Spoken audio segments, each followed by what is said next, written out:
ferramentas para redes sociais. Então, eu vou colocar lá, vou procurar ferramentas e mídias sociais, e a partir daí eu vou conseguir ver, por exemplo, de acordo com as respostas, se realmente ferramenta para mídias sociais tem relevância. No caso aqui, especificamente mídias sociais, ferramentas teria relevância sim.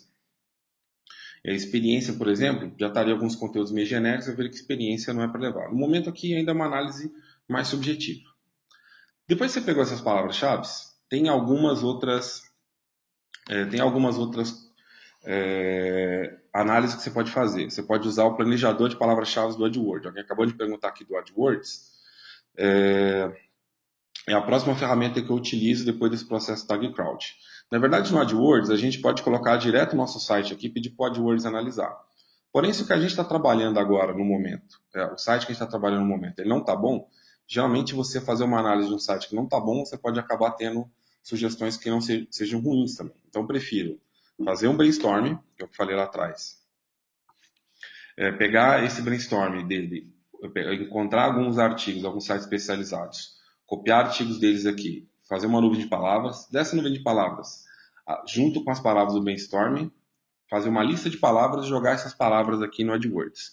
O AdWords ele tinha um acesso antes para essa ferramenta que você não precisava estar logado na ferramenta do AdWords. Mas agora você precisa criar uma conta no AdWords, que é gratuito você criar essa conta. Lá dentro do AdWords você vai entrar em um planejador de palavras-chave. O que que essa palavra-chave, o que que esse planejador de palavras-chave faz? Você vai colocar aqui uma palavra-chave por linha. Você vai selecionar aqui Brasil, português, pode deixar desktops, laptops. Vou dar aqui Search. Ele vai mostrar aqui embaixo o nível de competição, o volume global e o volume local. Me perguntaram aqui se o slide vai ser disponibilizado posteriormente. Vai ser disponibilizado sim. Essas palavras aqui que ele trouxe, aqui eu peguei uma lista de palavras qualquer só para a gente usar como exemplo. O que vai ser importante para mim, esse volume de local aqui que está à direita. Esse volume local é sobre Brasil, já que eu selecionei localidade Brasil aqui do lado. Esse volume local é a quantidade de buscas que são feitas no Google por aquela palavra-chave por mês. Nesse momento tem a seguinte análise que eu preciso fazer. Não é necessariamente porque uma palavra-chave tem um volume muito grande que automaticamente eu vou utilizar ela, e uma palavra-chave tem um volume muito pequeno que automaticamente eu vou descartar ela. As palavras-chave muito grandes, que tem um volume muito grande, são palavras-chave que existe uma atenção já grande para aquela palavra. Qual que é o seu desafio, então? O seu desafio é roubar a atenção que já existe para o seu site. Como você vai conseguir roubar a atenção? Produzindo um conteúdo melhor do que o conteúdo que existe atualmente.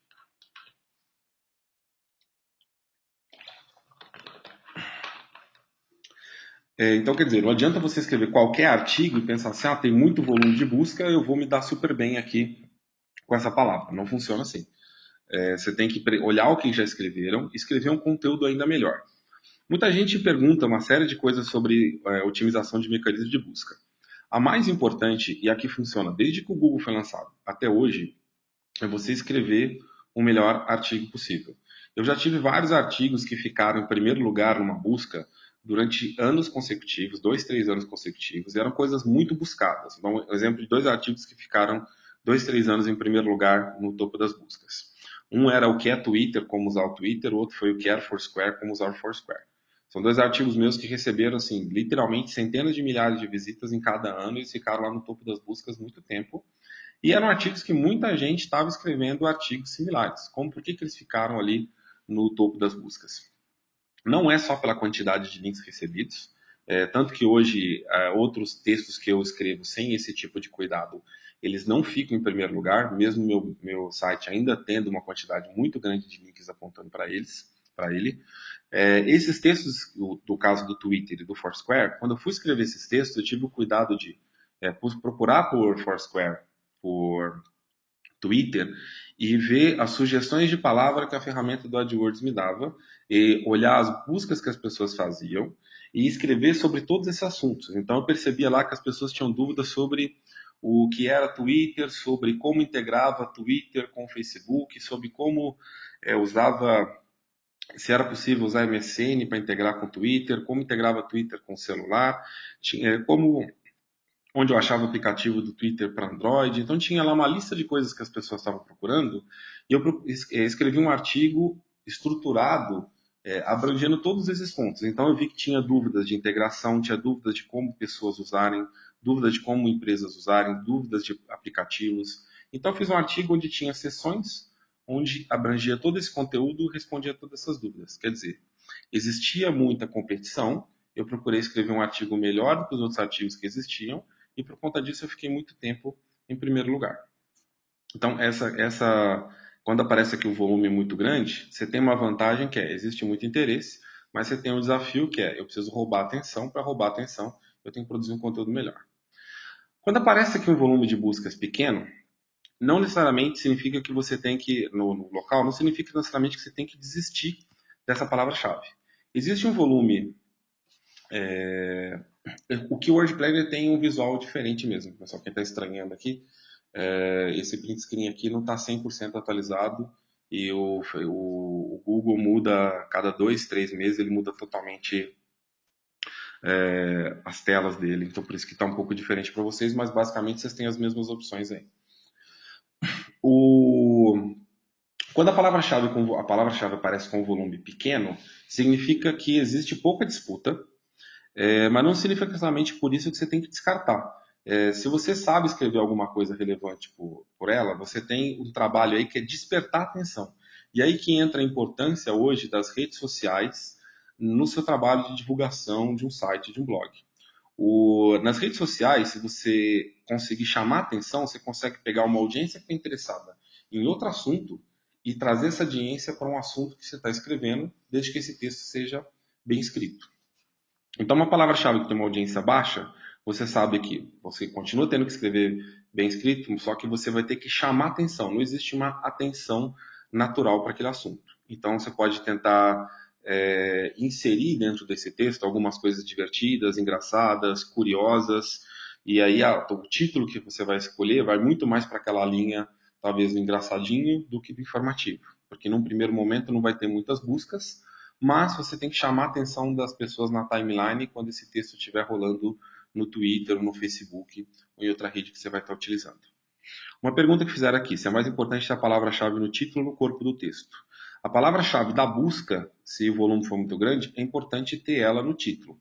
Agora, quando você pega um assunto, que nem o exemplo que eu estava dando lá, o que é Twitter, e você vê que tem várias buscas, eu tento colocar no título as coisas mais frequentes. Por exemplo, o que é Twitter, como usar o Twitter. Eu faço um título composto com essas duas frases.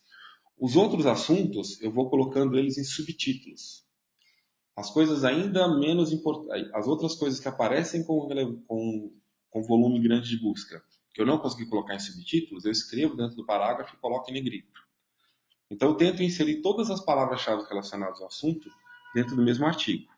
Uma coisa, eu não coloco no título só porque tem muito volume de busca no Google. Eu não coloco no subtítulo só porque tem muito volume de busca no Google. Nem coloco em negrito só porque tem muito volume de busca no Google. Eu coloco isso numa ordem que faz sentido para a pessoa que está procurando. Eu tenho que pensar sempre o seguinte: o usuário, quando ele encontrar esse meu artigo, ele está estruturado em subtítulos, ele está com essa palavra em negrito, vai ficar mais fácil para ele entender o que está escrito, vai ficar mais fácil para ele, num texto longo, encontrar um trecho do texto que era o que ele estava procurando. Se você fizer aquilo que funciona melhor para o usuário, isso vai funcionar em qualquer modificação que o Google fizer no futuro dele, em qualquer algoritmo.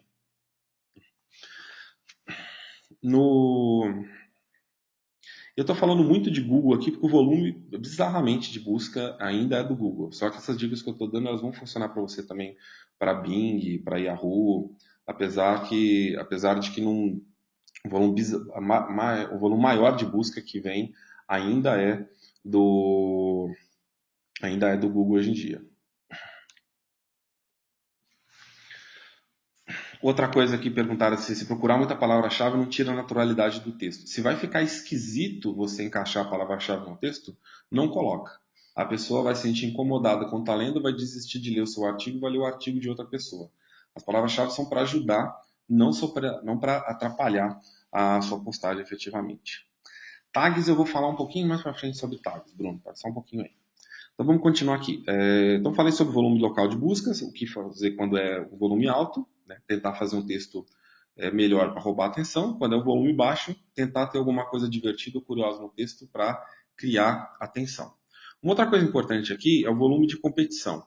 O volume de competição, quando ele é alto, são coisas que têm relação direta com produtos. Coisas que têm relação direta com produtos, no futuro, você vai conseguir vender melhor publicidade, você vai conseguir usar melhor programas de afiliados. Então, são coisas que você tem, se possível, tentar inserir dentro do seu projeto editorial, se você está pensando efetivamente em fazer um blog, um site para ganhar dinheiro no futuro. Às vezes, quando eu falo coisas desse tipo, as pessoas acreditam que todo tipo de blog ou site que eu recomendo fazer, que eu acredito que tudo tem que ser para ganhar dinheiro. Não é o caso. Agora, se você está pensando em ganhar dinheiro com isso, você quer ter patrocinadores no futuro, você utilizar palavras que têm competição alta são aquelas palavras onde tem mais anunciantes disputando essas palavras-chave. Provavelmente o anunciante já anunciou no passado, ele percebeu que aquela palavra dá resultado, ele está colocando mais dinheiro, tem outros anunciantes colocando dinheiro, e aí a competição da palavra-chave fica alta. Palavras-chave com competição baixa, você pode ser interessante também se você for alguma coisa muito de nicho, muito segmentado, mas obviamente você vai ter uma quantidade aí mais limitada de patrocinadores e talvez uma dificuldade maior de vender publicidade no futuro. Algumas palavras-chave que têm competição alta, talvez você até encontre em programas de afiliados mais segmentados, como Mercado Livre, Lomadi. Desculpa, Mercado Livre não, que está encerrando o programa de afiliados dele. Como Lomadi, por exemplo, às vezes você encontra um parceiro específico para vender uma palavra-chave, vender um produto daquele tipo especificamente. Mas, de uma forma geral, se o seu conteúdo está mais alinhado com patrocinadores, com anunciantes, é mais provável que vai ter propaganda alinhada com o seu site no futuro.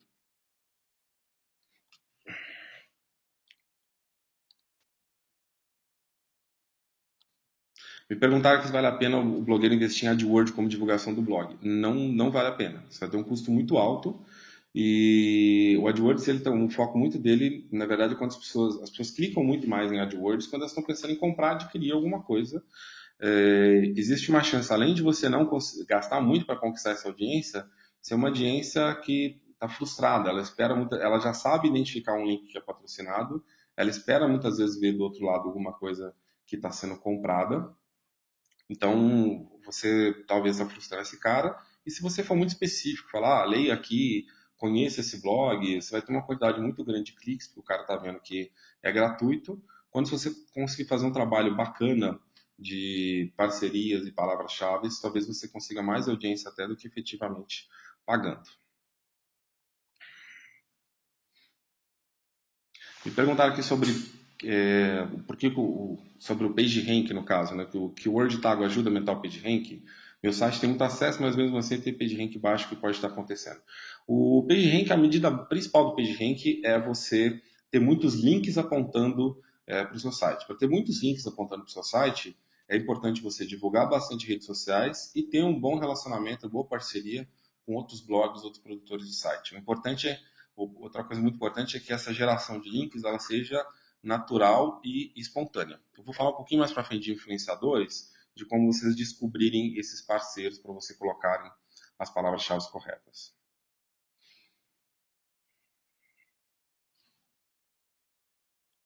Vamos continuar aqui agora. Outra ferramenta que vai te ajudar a selecionar as palavras-chave é o Google Insights. O Google Insights, ele vai, desculpa, na verdade, Google Trends, essa URL aqui está desatualizada, mas se você clicar vai cair no mesmo lugar aqui no Google Trends.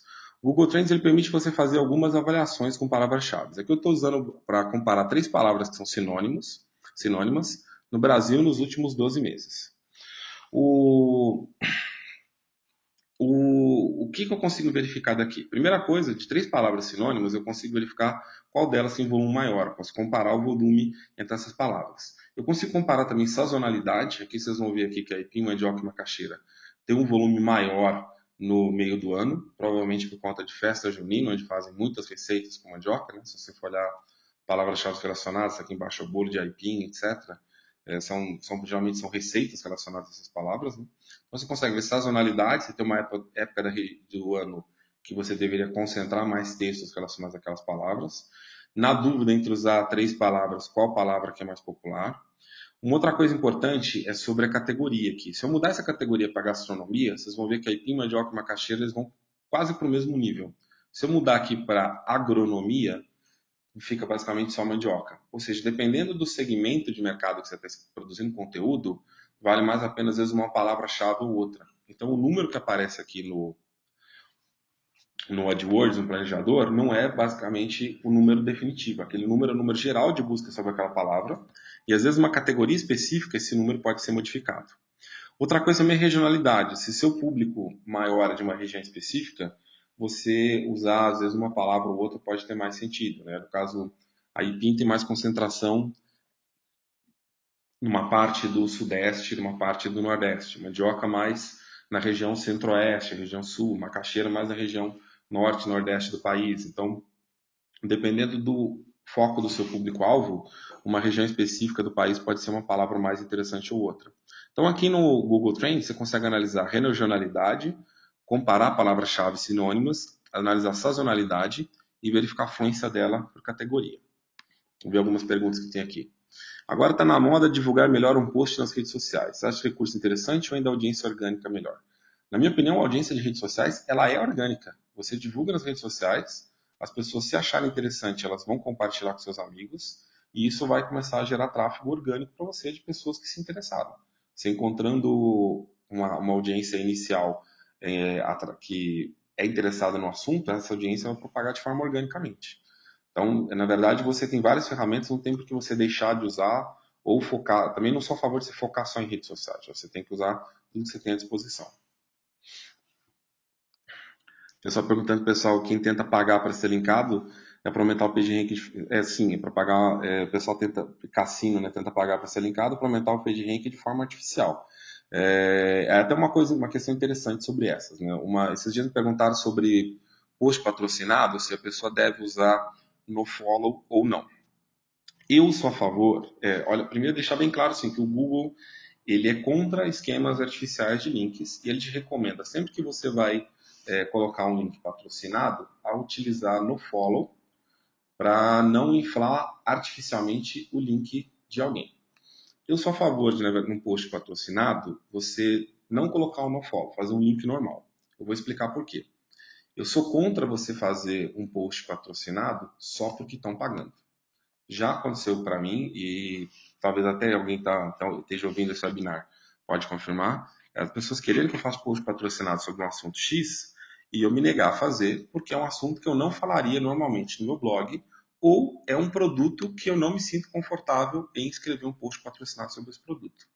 Ou seja, eu não vou subverter a audiência do meu site somente porque eu estou recebendo para isso. Eu sou a favor de você só fazer um post patrocinado, só fazer um publi editorial, se for um conteúdo se for alguma coisa que você realmente endossa. Dito isso, quando você está fazendo um post patrocinado sobre uma coisa que você acredita, sobre uma coisa que você endossa, não tem motivo para você não escrever isso normalmente, sem usar o nofollow. Dessa forma, você cria inclusive um atrativo maior para quem está anunciando, que é você está colocando sua opinião verdadeira, você não está escrevendo um negócio forjado, você está expondo aquilo para uma audiência interessante e você, de certa forma, está ajudando ali o patrocinador a ficar bem posicionado em busca, mas você está ajudando uma coisa que você acredita, uma coisa que você endossa. Então, quer dizer, você está linkando algo que você linkaria naturalmente. Por isso que eu recomendo você não utilizar o nofollow.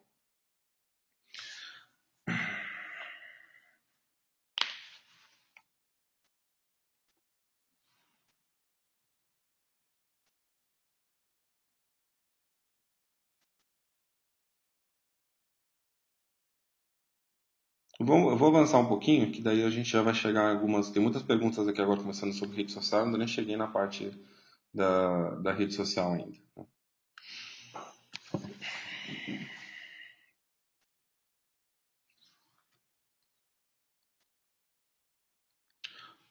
Tá? Eu fico mudo porque eu fiquei quietinho um pouquinho, vou até falar já.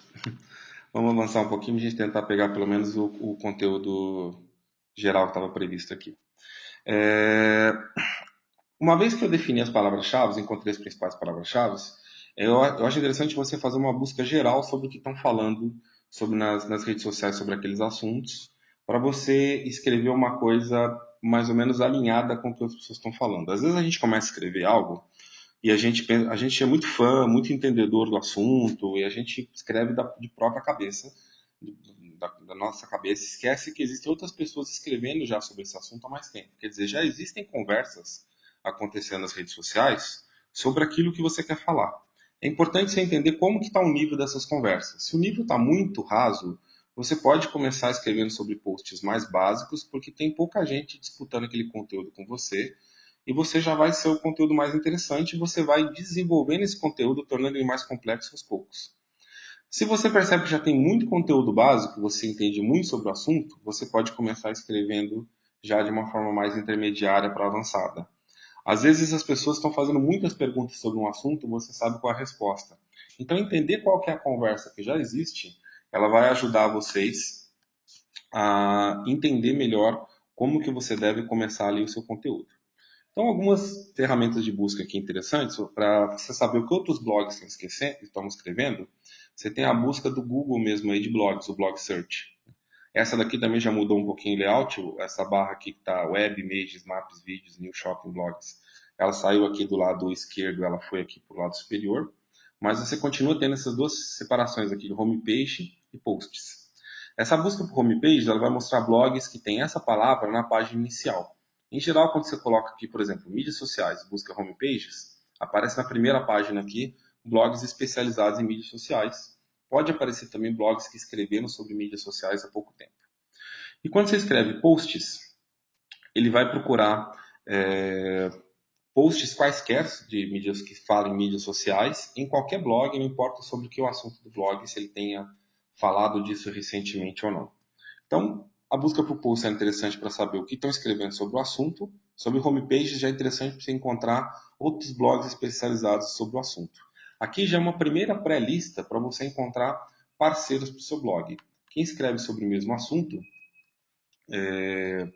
e você de repente pode fazer alguma parceria de conteúdo, trocar links, eu vou falar um pouquinho mais disso para frente.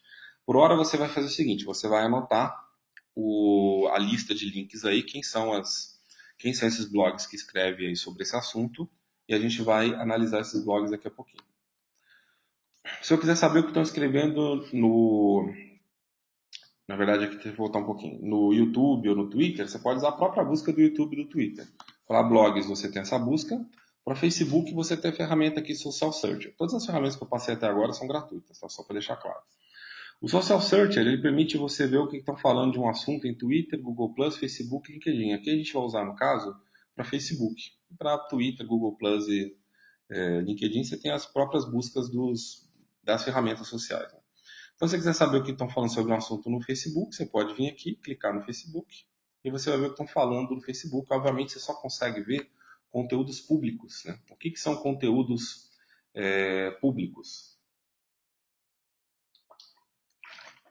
São conteúdos que as pessoas publicaram ou como público na sua timeline, ou escreveram em grupos abertos, ou elas colocaram em fanpages. Qualquer conteúdo de fanpage ele é um conteúdo público, e aí você consegue ver o que estão falando no Facebook por aqui.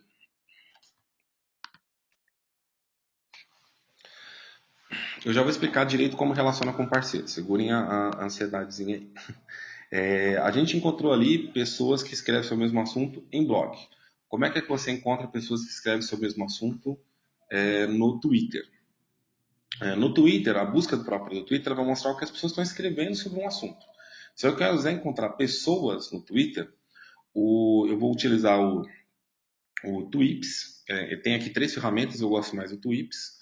Vou mostrar aqui para vocês o Tweeps com a carinha dele. Aqui no Tweeps eu posso fazer uma busca por local e por bio. Então eu posso procurar, por exemplo, veterinários que têm veterinárias que tem no Twitter, procurando na bio. Obviamente a pessoa tem que ter escrito na bio dela que ela é veterinária, né, ou veterinário. Quando você entra no Tweeps, de cara, ele tem um menuzinho explicando formas de você combinar essas buscas aqui. Então você pode combinar aqui, como eu estou mostrando no exemplo, o location com o bio. Você pode combinar bio também várias vezes. Você pode aqui, end, abrir um parênteses aqui, colocar bio, dois pontos, veterinário, or bio, dois pontos, veterinária, fecha parênteses. Né? Aí você acharia veterinários ou veterinárias em São Paulo. Então você pode brincar com isso daqui. Aqui do lado direito ele tem alguns filtros, né? Os seguidores, quando a conta foi criada. Em geral, eu pego lá uns 20, 30 twitteiros que têm mais seguidores, uns 20, 30 twitteiros que têm contas mais antigas no Twitter. Não necessariamente o cara tem conta mais antiga ou tem mais seguidores, ele é automaticamente mais influente. Mas é um filtro inicial para depois eu vou usar uma outra ferramenta, já vou chegar lá, para qualificar a influência desse cara. Então a gente chegou até aqui com algumas listas, né, de palavras-chave, de blogs e de perfis de Twitter. Outros lugares que você pode buscar o que as pessoas estão falando sobre o assunto, eu chamo de patinhos feios, né? São coisas que a gente abandonou, mas ainda tem muita audiência. Yahoo Respostas, fóruns, listas de discussão. Yahoo Respostas ainda tem muita gente utilizando, e você pode ter uma ideia lá, meio geral, do que as pessoas perguntam muito sobre um assunto, e você pode escrever posts que sejam respostas desses assuntos. Fóruns para alguns assuntos como games, tecnologia, carros, existem ainda alguns fóruns bastante movimentados, e aí vocês podem pesquisar fóruns no Google da seguinte maneira. Vocês podem colocar aqui ao em URL, dois pontos, fórum. Isso aqui é um operador do Google que vai filtrar somente URLs que tem essa palavra aqui, no caso fórum. Como os donos de fórum eram muito criativos, né, praticamente todo fórum tem a palavra fórum ali na URL, e aí você pode colocar na frente qual assunto você está procurando. No caso aqui, jogos, para procurar em fóruns de jogos, games, carros para fórum de carros e assim por diante.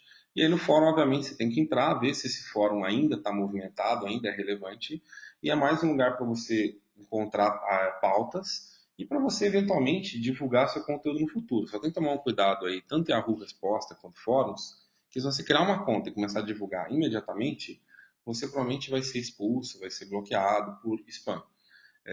Você tem que participar durante um tempo respondendo sem estar linkando o seu blog, criar reputação e mais para frente você vai conseguir inserir o seu blog de uma forma mais natural. Dê uma olhada como outras pessoas que estão divulgando links estão fazendo. Esse trabalho demora tempo, sim. Você não vira referências sobre um assunto, nem fica influente da noite para o dia. Mas você, dependendo da movimentação do fórum, dependendo de como sua pergunta ficar ranqueada no Yahoo Respostas, você pode conseguir uma audiência muito grande utilizando esses métodos. Para alguns assuntos também, listas de discussão podem ter uma audiência interessante. Muita gente abandonou as listas de discussão por e-mail, né? O pessoal acabou indo para as redes sociais, mas se você pegar aqui, por exemplo, esse assunto vagas, eu procurei em pouco tempo, tinha lá grupos de mais de 250 mil pessoas e atualizado. Imagina que você está escrevendo um site, um blog sobre vagas, dicas de recrutamento e seleção, como se preparar para uma entrevista. Então, grupos desse tipo, por exemplo, são bastante movimentados ainda e as pessoas podem gostar muito do seu conteúdo. Né? De novo, você não pode entrar só fazendo spam do seu conteúdo, mas você pode começar aqui pegando dicas de pautas, dando algumas dicas para a galera, ajudas, e aos poucos você começa a ir divulgando seus artigos aqui. E o Google também tem uma seção de listas de discussão, similar também a do Yahoo, e aí também você procura aqui qual assunto, né? E aí você pode ver se tem grupos de discussão movimentados sobre o assunto que você está escrevendo. Legal. Vamos falar agora dos influenciadores, que são as pessoas com as quais você vai querer fazer parcerias. Primeira coisa, a gente tem que descobrir quem são os influenciadores. Tem 3 lugares básicos onde você descobre influenciadores hoje: YouTube, blogs e Twitter. Facebook, apesar de ser uma das redes sociais mais utilizadas, dificilmente o influenciador dá foco total na fanpage do Facebook, ela vira mais um canal apenas de divulgação. Por que isso? O Facebook ele não divide receita com o publisher. E ele nem permite que você anuncie lá. Muito influenciador já teve fanpage dele deletada do Facebook, porque o cara criou uma fanpage, encheu ela lá com milhares, quase 1 milhão de seguidores, começou a vender post patrocinado da fanpage, a fanpage foi deletada. É contra o termo de uso do Facebook. Você até pode divulgar lá um publi editorial que você fez no blog. Você não pode fazer um post patrocinado diretamente na fanpage. Você só consegue fazer isso se for não identificado. E aí, na verdade, você está tendo um outro problema de ética que pode te dar problemas no futuro aí se você pegar uma propaganda que foi feita entre vários blogueiros, por exemplo, coisa que já aconteceu. Uns identificam, outros não. Quem não identifica acaba tendo um nome bastante queimado com a sua audiência. Então, não recomendo você fazer o post não identificado, e aí o Facebook acaba ficando meio que fora dessa equação. Mas você pode usar sim o Facebook para divulgar lá seu post patrocinado. Então, por conta do Facebook não ter esse foco muito grande, nem tem ferramentas muito de análise de influência dentro do Facebook. E simplesmente quantidade de fãs numa fanpage não é indicativo nenhum. O cara pode criar lá um anúncio lá, você gosta do Corinthians? Clique aqui. E você clica, curte a fanpage do cara ganha milhões de fãs. Quando você vai ver, não tem nada a ver com o Corinthians e tá basicamente ali, vamos dizer assim, enganando as pessoas. Depois o engajamento dessa fanpage acaba sendo ridículo. Então, os influenciadores, se eu for prestar atenção, os caras mais famosos aí na internet, os caras estão geralmente com algum YouTube ou com blog, né? Vou pegar aí, por exemplo, o PC Siqueira, o Cauê Moura, a Kéfera, né? São YouTubers, né? Eles têm ali o YouTube como a base central deles e eles divulgam esse conteúdo do YouTube deles no Twitter, no Facebook, nos canais sociais dele. Você pegar, por exemplo, aí o Não Salvo, o Jovem Nerd, eles têm aí o blog, né, deles como a base, né? E eles acabam divulgando aí os conteúdos deles. O Jovem Nerd também tem YouTube lá, o Nerd Office, né? Eles acabam divulgando, usando aí Facebook também, Twitter, para divulgar esses conteúdos. E às vezes o próprio Twitter, como o Twitter não tem nenhuma oposição da pessoa vender tweet patrocinado lá dentro, o Twitch também é bastante utilizado por influenciadores. E quem tem a base no Twitter, na internet, geralmente são as celebridades de televisão. Ela não pode ter o conteúdo dela no YouTube, ela não tem tempo para ter blog, mas ela não tem lá o Twitter atualizado. Você acaba vendo muitas vezes a celebridade de televisão tem uma conta no Twitter bastante bombada lá. Então você tem aqui outros profissionais também de segmentos específicos que são considerados influentes. Às vezes por falta de tempo de ter conta no YouTube e no blog, o Twitter acaba sendo uma conta importante para ele também. Então você vai acabar achando influenciadores nesses três espaços principalmente. Né? O pessoal está perguntando aqui de Instagram. Instagram também tem já uma quantidade de influência crescente. Não tem ainda a ferramenta muito específica aí para a gente medir Instagram. Eu vou falar um pouquinho de Instagram mais para frente, tem o Instagram, etc. Mas eu vou entrar nele mais para frente, mas sim, o Instagram também é um ponto interessante. O Tumblr ele acaba entrando como se fosse um blog, na verdade. Né? Uma ferramenta de blog mais simplificada, mas o pessoal que influencia no Tumblr, como sei lá, o Como Eu Me Sinto Quando lá, acaba entrando aqui na lista de blogs. O pessoal perguntou se é para encher o saco desses influenciadores. Na verdade, o ideal é você não encher o saco deles, né? Fazer parceria com eles envolve nem encher o saco. Vamos primeiro identificar eles, depois eu vou falar um pouquinho de como você se relaciona com eles. No YouTube, voltando aqui rapidinho, no YouTube você vai olhar basicamente a quantidade de pessoas inscritas no blog, no canal do YouTube. Quanto mais inscritos, mais influente o cara é. O YouTube ele funciona muito bem em não permitir métodos alternativos aí para a pessoa para gerar inscritos artificialmente. Não vou dizer que não existe, mas não é um negócio tão que, por exemplo, foi tão manipulado quanto, por exemplo, o Facebook ou o Twitter, onde muita gente conseguiu fãs de página ou seguidores de formas artificiais. No YouTube, em geral, a quantidade de inscritos no canal ela representa mais fielmente a audiência, a influência daquele produtor de vídeo dentro ali do YouTube. Então, os caras com mais quantidade de inscritos no canal são os caras mais influentes ali no YouTube. No blog, você encontra esse cara por link, você vai encontrar os mais influentes pela quantidade de links recebidos. E no Twitter você tem algumas ferramentas aí que eu vou mostrar. Para analisar a quantidade de links recebidos, é uma das principais ferramentas, essa aqui, a Majestic SEO. O pessoal está perguntando se o vídeo vai estar disponível. Vai estar disponível da parte ali do Tag Crowd para frente, que foi quando eu comecei a gravar. Eu vou falar de algumas outras redes sociais mais para frente. De sorteios eu não vou falar, eu vou ficar devendo essa pergunta aqui. O Majestic SEO eu utilizo para analisar a influência de blogs da seguinte maneira: eu coloco aqui uma URL de um blog, Na hora que. E aí eu vou selecionar aqui Fresh Index, que é o índice recente, e aí ele vai mostrar aqui a quantidade de links externos que está apontando para o blog. Quando eu coloco Fresh Index, o Majestic SEO ele vai mostrar só os links, se eu não me engano, eu não lembro se é um ano ou se é 90 dias para cá, mas são links mais recentes. O Historic Index é dos últimos 5 anos.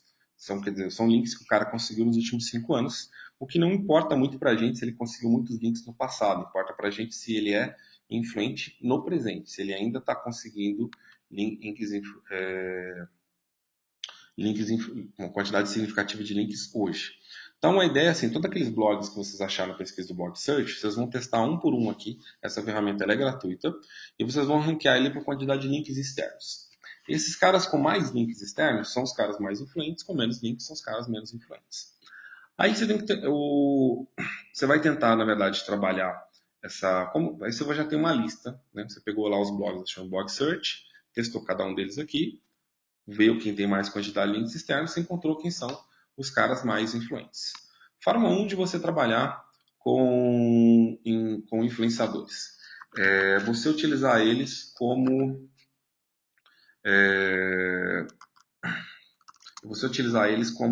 fonte de informação. A forma 2 de você trabalhar com influenciadores.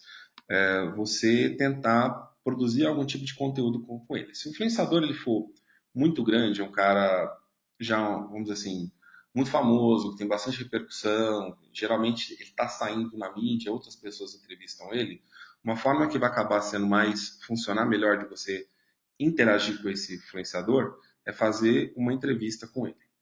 Eu vou dar um exemplo próprio. No meu caso, muita gente chega até mim para entrevistar. E tem gente que chega com propostas muito legais, é muito bacana resolver entrevista. Tem gente que chega com propostas assim que não dá a menor vontade de você responder, você percebe literalmente que a pessoa ela não leu o mínimo sobre você. Uma coisa muito comum nos grandes influenciadores é o ego muito grande. Inclusive eu brinco muito que antes de trabalhar com conteúdo, ser publicitário, eu era programador desenvolvedor de software. Programador desenvolvedor de software é outro cara que tem um ego muito grande. Então eu tenho o pré-requisito para trabalhar nas duas profissões, que é o ego grande. Então quando você vai falar com o cara e ele percebe que você não leu, não estudou nada sobre a vida dele, a profissão dele, as coisas que ele realizou, primeiro que a entrevista fica chata, porque ele vai repetir coisas que ele já repetiu para um monte de gente. As perguntas suas são chatas, as respostas dele são chatas, o conteúdo que você vai publicar no seu blog vai ser chato. Se você entende qual que é, e aí só faz sentido o que eu falei de ProPublica editorial atrás, ele vale a mesma coisa agora para o influenciador, só faz sentido você entrevistar um influenciador se realmente você entende o que esse cara faz de interessante, o que esse cara faz de bacana, qual que é o diferencial do trabalho dele. E aí você consegue, primeiro, vamos dizer assim, nesse clima aí de mais entendendo melhor ele, com mais empatia com ele, você consegue perguntar sem estar sentindo muito constrangido ou simplesmente sem estar fazendo isso somente para ganhar a audiência dele. Se você faz uma entrevista bacana e publica, é muito provável que esse influenciador vai poder repercutir esse conteúdo. Se ele é um cara mais ou menos igual a você, assim, vocês têm mais ou menos a mesma influência, vocês têm as mesmas ideias, você pode produzir alguma coisa em conjunto com ele. Você pegar um videologger, se você for ver, várias vezes eles gravam vídeos uns com os outros, eles fazem isso não só para ganhar audiência. Obviamente eles ganham audiência com isso, mas uma vez que eles têm uma influência parecida, quando eles trabalham juntos, eles conseguem criar conteúdos mais divertidos que interessam as duas influências. E nesse momento, um se apresenta para a influência do outro e os dois acabam ganhando mais audiência com isso. Uma coisa que a gente tem que entender melhor quando a gente está falando de conteúdo não tem tanto concorrente assim direto. Se eu escrevo muito bem sobre um assunto, outra pessoa está muito interessada sobre aquele assunto e ela escreve de um outro ponto de vista, as pessoas vão ler os dois textos. As pessoas vão ver os dois videologs, vão consultar os dois conteúdos. Obviamente que eu tenho que tentar trabalhar o conteúdo de uma forma complementar.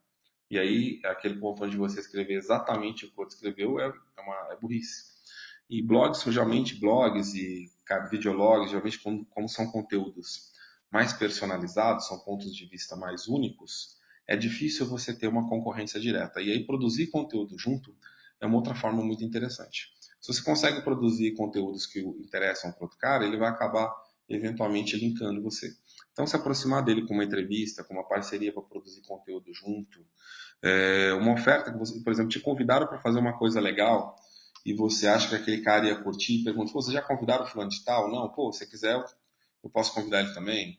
Então, oferecer para, às vezes, oportunidades que chegaram para você, oferecer para outros influenciadores na mesma área que você, é uma forma também de você se aproximar, encontrar esses caras em eventos, e aí, obviamente, encontrar em eventos você tem dois níveis, né? Ou se o seu fã quer tirar uma foto, isso obviamente não vai te aproximar muito dele, ou, cara, eu tenho esse projeto aqui, foi inspirado no seu trabalho, se você quiser dar uma olhada. Dependendo de como isso é apresentado, muitas vezes o cara dá sim uma olhadinha. E aí depende muito da forma como você apresenta e se você consegue resumir em poucas palavras o que esse projeto significa.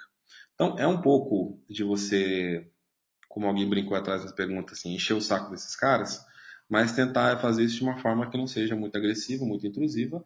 E aquela coisa, o cara que está muito distante de você, né? Você acabou de começar um blog sobre o assunto, o cara é mega famoso naquele assunto, vai ser difícil você se aproximar de cara desse cara. Então, de repente, o ideal não é você começar de cima para baixo na lista de influenciadores. É você começar de baixo para cima, com os caras que são mais parecidos com você. Você vai criando mais relacionamento, você vai entendendo mais sobre o assunto, criando mais confiança, até você ficar um cara mais próximo, mais parceiro do cara que está lá no topo da lista. O problema é que todo mundo mira primeiro no cara que está no topo da lista, você erra nessa aproximação e você nunca consegue se aproximar de um outro blog, de um outro videolog que fala alguma coisa parecida com a sua.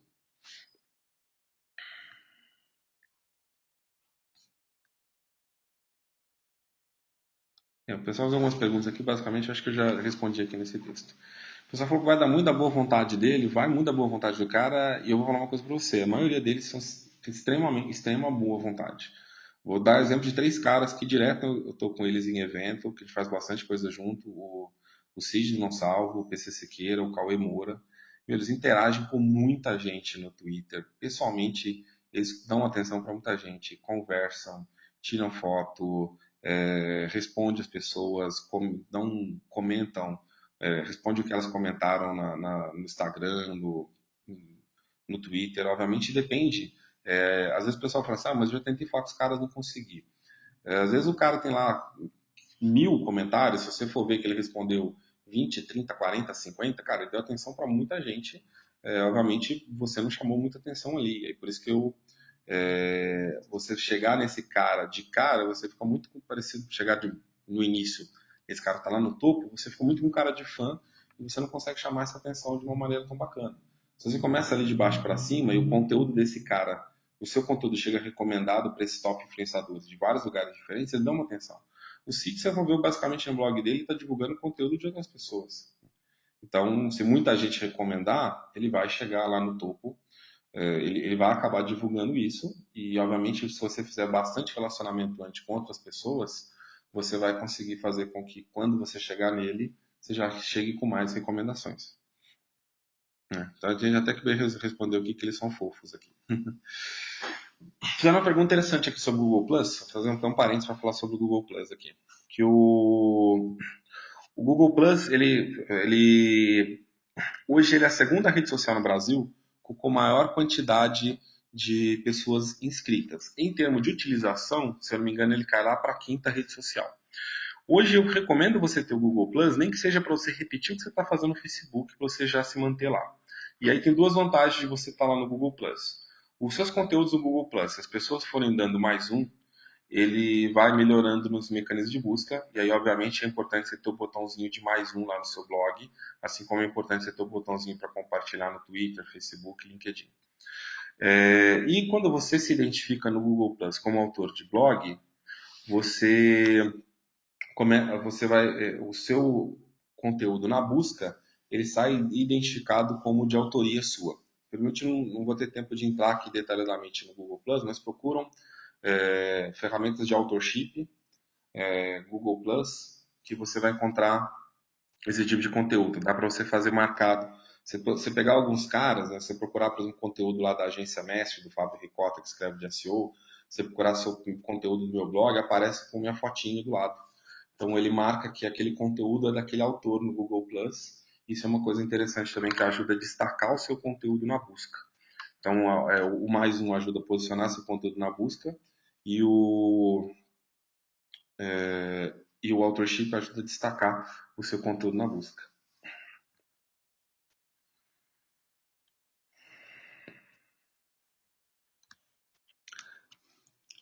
Outra, falando um pouquinho mais de influência, eu quero ver se eu termino pelo menos a parte de influência aqui no horário e a gente marca depois outros webinars para falar para continuar esse assunto aqui, que foi legal, o pessoal fez bastante pergunta e a gente faz outros webinars para a gente continuar com essas outras dúvidas aqui. Pelo menos eu quero terminar a parte de influência.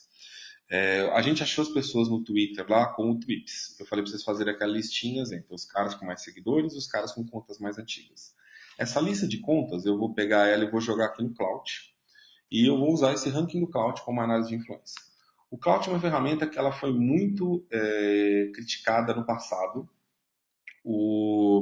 E o mais é que o Cloud acontece, ele está continuamente mudando, inclusive o layout e a forma de calcular, ele mudou de novo, tem acho que menos de um mês. Eu tuitei lá, mudou o layout, e eu fui ver no blog deles, mudaram também algumas coisinhas na forma de cálculo do Cloud. Então hoje, quando eu tenho que analisar a influência de alguém, eu dou uma olhada no Cloud sim, e aí vocês criarem sua conta no Cloud, linkar suas redes sociais, mais um link, né, que está gerando para o seu site no Google e é uma forma das pessoas encontrarem você mais facilmente como influenciador. Então eu uso esse cloud para achar os influenciadores no Twitter. Achei os influenciadores no Twitter, mesma coisa que eu falei para você lá dos influenciadores de blog. Você vai começar um relacionamento com esses caras. Começa primeiro com os caras que têm um ranking de cloud similar ou inferior ao seu ali, fazer entrevistas, produzir conteúdo em conjunto, convidar o cara para escrever um artigo no seu blog, escrever um artigo para o blog do cara. E, obviamente, assim, dê opções, são algumas opções que você pode usar para interagir com ele. E aos poucos, conforme você vai fazendo amizade com essa galera com o cloud mais próximo que o seu, você vai subindo a listinha até você chegar nos caras mais no topo, lá mais em cima. Né? Quando você chega num cara desse mais no topo lá em cima e ele já ouviu falar do seu trabalho, esse cara dá uma atenção especial para quando você está falando com ele. Eu posso dar um exemplo de que eu já vi isso ao vivo, por exemplo, com o Cid falando, assim, pô, conheço o seu blog, o pessoal do Jovem Nerd falando, pô, conheço o seu podcast, né? Então, como é que esses caras chegam, quando conversaram com o Cid ou com o Jovem Nerd a primeira vez, eles tiveram esse reconhecimento? Porque eles já estavam mais fazendo trabalho há um tempo, já estavam mais famosos ali embaixo e foram subindo aos poucos. Não adianta você mirar de novo, não adianta você mirar lá no cara que tem o clout lá no topo, que esse cara, ele mesmo às vezes respondendo você, ele acaba não criando uma parceria ali de verdade com você. Uma outra ferramenta que eu gosto de utilizar para analisar a influência é o Fabstar. O pessoal perguntando para apresentar o que Marco Gomes, que eu usei a conta do Marco Gomes aqui e eu esqueci de mudar para Ednei antes de começar, então ficou como Talking Marco Gomes. Desculpa aí, gente, não estou querendo cometer crime de falsidade ideológica. Tá? Outra ferramenta que eu utilizo para analisar a influência no Twitter é o Favstar. O Favstar vai mostrar os seus tweets mais favoritados e os mais retweetados. Eu posso, se eu entrar em Best Of aqui, ele faz uma mistura com os dois. E eu posso aqui em cima, em Show, escolher só os mais favoritados, só os mais retweetados. Qual a diferença dos dois aí? Em geral, as pessoas favoritam coisas para lerem depois. Se você for pegar o meu aqui como exemplo, nos mais favoritados, tem aqui 17 ferramentas gratuitas de análise de mídias sociais, 21 ajustes rápidos que você pode fazer no seu blog para tornar um sucesso. Esses são coisas assim, o cara não para o que ele está fazendo no meio do dia e vai lá fazer 21 ajustes no blog, pesquisar 17 ferramentas, então ele favorita para ele ir lá depois. O retweetado são coisas que as pessoas querem propagar na hora para muita gente. Então o cara achou engraçado, divertido, inspirador, profundo, ele quer repercutir na hora. Se você mudar o meu aqui para mais retweetados, aparece um monte de frases de autoajuda, parece que eu virei autor de autoajuda. Que na verdade de um tempo para cá eu comecei a postar minhas reflexões no Twitter, como as pessoas dão muito RT, eu achei legal, eu continuei fazendo isso. Brincadeira, na verdade foi uma experiência que eu comecei a fazer de misturar mais meu lado humano e profissional, mas isso é um assunto para um outro dia, para um outro assunto.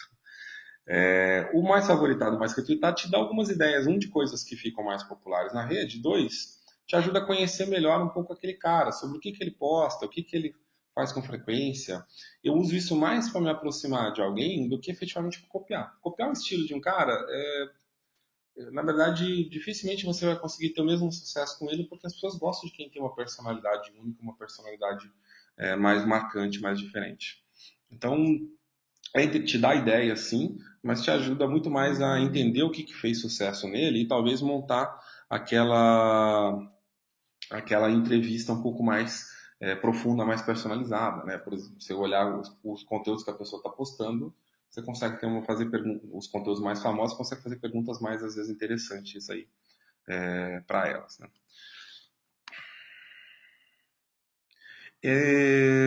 Eu não consegui entrar aqui, na verdade já passou uma hora, né? O tempo voou. Eu vou responder algumas perguntas que ficaram aqui para trás. O pessoal perguntou muito de frequência para postar no blog, frequência para postar no Facebook. Né? O blog eu recomendo você postar no mínimo uma vez por semana. Isso é para você manter o interesse das pessoas, etc. Se você quer começar a trabalhar o blog profissionalmente, o ideal era você postar uma vez por dia. Né? Se o seu foco é vou viver de blog, quero ganhar dinheiro com isso, você postar pelo menos uma vez por dia. Se você quer, se você está escrevendo blog sobre um assunto, nesse assunto já tem vários outros blogs parecidos, você ser um blog de hard news, aquele blog que dá toda a notícia quente em primeira mão, é um negócio que dá muito trabalho, é um negócio bastante complicado, é difícil você ocupar o posto desses outros caras. Em geral, se você for pegar hoje blogs, vou pegar um exemplo de tecnologia, vai que tem Tecnoblog, MeioBit, Mac Magazine, Gizmodo, todos esses que eu falei para você, tem uma equipe com várias pessoas produzindo conteúdo. Então é uma estrutura mais ou menos dessa que você precisa para você ser aquele cara que posta as últimas notícias sobre um assunto. Postando uma vez por dia, você consegue fazer um blog opinativo legal. Mostrar a sua opinião sobre fatos que estão acontecendo no dia. E se você tiver um plano, né, sobre um conteúdo que você vai postar, por exemplo, vamos supor que eu fosse começar hoje um blog, se eu fosse fazer um blog mais estruturado, mais aprofundado sobre mídias sociais, eu poderia pegar, por exemplo, várias áreas de mídias sociais que eu sei que as pessoas têm dúvida, por exemplo, falar sobre introdução a mídias sociais, falar sobre o uso de mídias sociais nas empresas, falar sobre monitoramento de mídias sociais, falar sobre planejamento de mídias sociais, falar sobre operação de mídias sociais, falar sobre métricas de mídias sociais, falar de ferramentas específicas, Twitter, Facebook, LinkedIn, blog. Então eu conseguiria montar isso de uma estrutura e cada dia fazer um post aprofundado sobre esse assunto, como se estivesse escrevendo uma aula ou fazendo um livro. Então é uma outra forma de você escrever, ter diariamente um conteúdo interessante. Você não tem tempo para se dedicar, o seu foco não necessariamente é ter um blog profissional, mas você quer ir lá conquistando uma audiência, vamos dizer assim, fazer a coisa de uma forma séria para quem sabe no futuro se dedicar mais para isso, recomendo se escrever uma vez por semana. Mesma coisa para empresas, pelo menos manter uma vez por semana um post para as pessoas não esquecerem ali que você existe.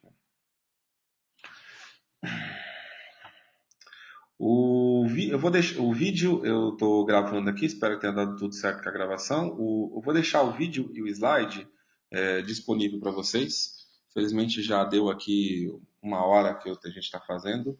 E fazer um webinar muito longo vai ficar meio cansativo, tanto para vocês quanto para mim. Fora que ninguém vai conseguir ver o vídeo completo depois. Vamos programar com certeza um outro webinar desse, onde a gente continua aqui de onde a gente parou, né? Então a gente pesquisou ali as palavras-chave, nós olhamos nas redes sociais o que estão sendo dito dessas palavras-chave, encontramos aí quais são os influenciadores aí no Twitter e em blogs. E eu vou fazer um outro projeto, um outro webinar onde a gente já vai entrar no comecinho dele já falando de projeto editorial e que é, na verdade, uma das coisas que eu tinha programado hoje que infelizmente o tempo não funcionou. Tá bom? Obrigado, pessoal, que vocês ficaram até aqui. Tem 158 pessoas. Vocês podem ficar mandando perguntas para mim no Twitter, @internei. E depois eu vou publicar isso no meu blog, o internet.net. Provavelmente vai estar também no blog lá da Bubox, né? Vocês sigam a Bubox no Twitter, @buboxbr, e o site da Bubox, bu-box.com. A gente se vê por ali. Um abração, pessoal. Até mais. Tchau, tchau.